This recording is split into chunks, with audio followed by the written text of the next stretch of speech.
Bismillahirrahmanirrahim. Assalamualaikum warahmatullahi wabarakatuh. Perkenalkan, nama saya Nur Desiana dengan NIM 105401116520, nomor urut 18 dari kelas PGSD 3F. Nah, di sini saya akan menyelesaikan tugas dari mata kuliah keterampilan berbahasa mengenai memilih salah satu komponen keterampilan berbahasa, yaitu membaca. Bagaimana kabarnya hari ini adik-adik? Wah, alhamdulillah sehat ya. Nah, sebelum kita masuk untuk belajar, sebaiknya kita harus membaca doa terlebih dahulu. Nah, mari kita membaca doa bersama-sama. Bismillahirrahmanirrahim. Doa sebelum belajar. Assalamualaikum kawan-kawanku. Kita belajar yuk agar kita menjadi anak yang pintar. Jangan lupa kita berdoa dulu.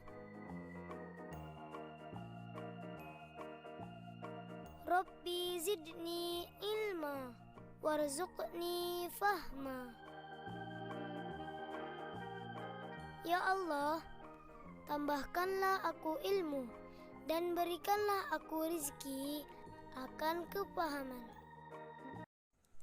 Nah, sebelum kita masuk untuk membaca bersama-sama, kakak akan menjelaskan terlebih dahulu apa sih itu pengertian dari membaca.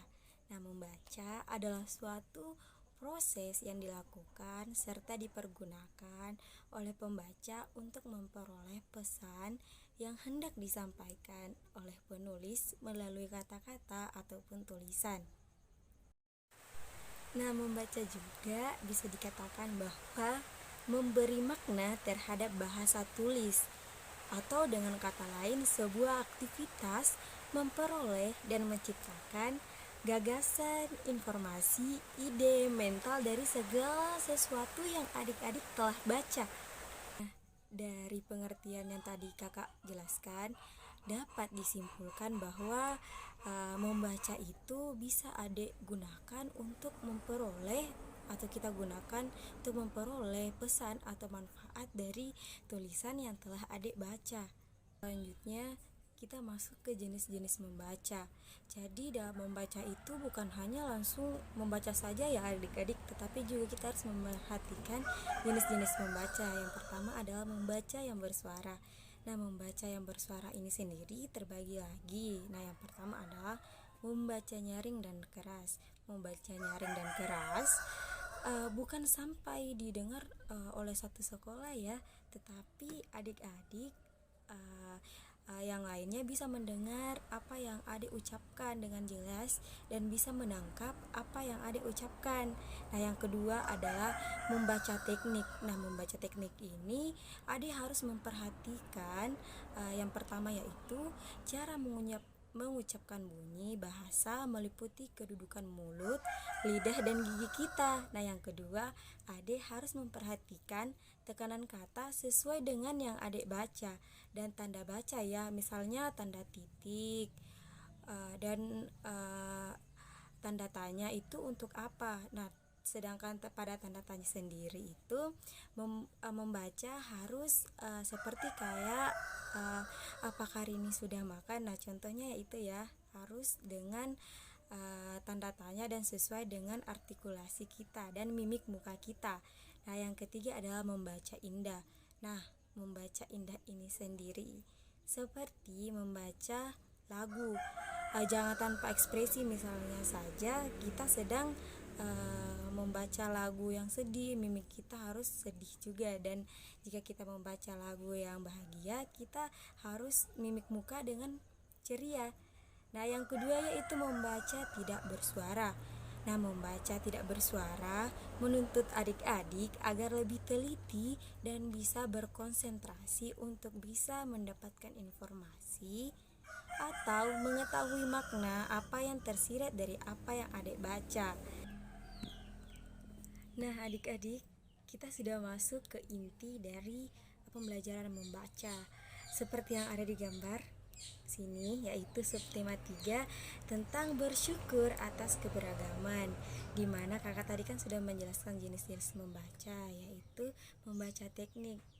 Nah, kita harus memperhatikan tanda titik dan tanda-tanda lainnya ya adik-adik. Nah, kakak akan membacakan sedikit, yaitu Indonesia memiliki keberagaman adat istiadat, makan, permainan tradisional, lagu, tarian, serta lainnya.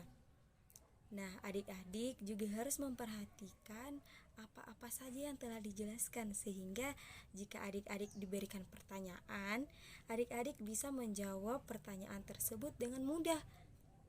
Contoh yang kedua seperti yang ada di gambar di atas ini, di mana kita harus bersyukur atas keberagaman. Contohnya itu pawai budaya. Nah, pawai budaya ini sangat menarik loh adik-adik, seperti yang telah diceritakan di gambar, bahwa pawai budaya ini selalu menampilkan keberagaman budaya Indonesia.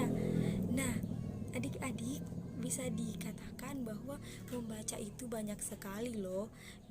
Kita bisa menjawab pertanyaan dari guru kita, dan kita juga bisa mengetahui apa-apa saja keberagaman budaya kita yang ada di Indonesia melalui gambar yang ada di sini, yaitu contohnya adalah pawai budaya.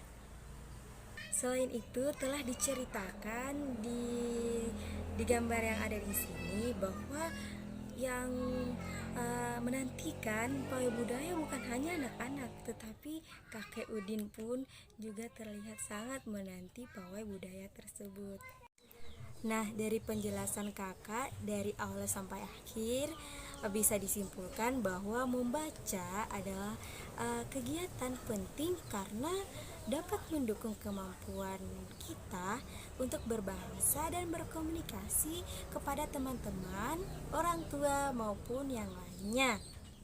Selain itu, membaca juga dapat melatih otak kita untuk berpikir. Misalnya saja setelah kita atau adik-adik membaca, adik-adik diberikan pertanyaan, sehingga adik-adik bisa menjawab pertanyaan itu dengan jelas. Dan adik-adik juga bisa mendapatkan informasi dan kosakata yang baik dan banyak lagi jika kalian selalu atau rajin membaca, mau itu buku masakan, mau buku apapun itu, cerpen, dongeng, karena itu bisa membantu kosakata adik-adik ya. Nah, itulah penjelasan singkat dari kakak. Kurang dan lebihnya mohon dimaafkan ya. Kekurangan datanya dari kakak pribadi, kesempurnaan hanya milik Allah Subhanahu wa taala. Kakak akhiri dengan billahi fisabil haq, fastabiqul khairat. Wassalamualaikum warahmatullahi wabarakatuh. Dadah. Sampai jumpa di video selanjutnya.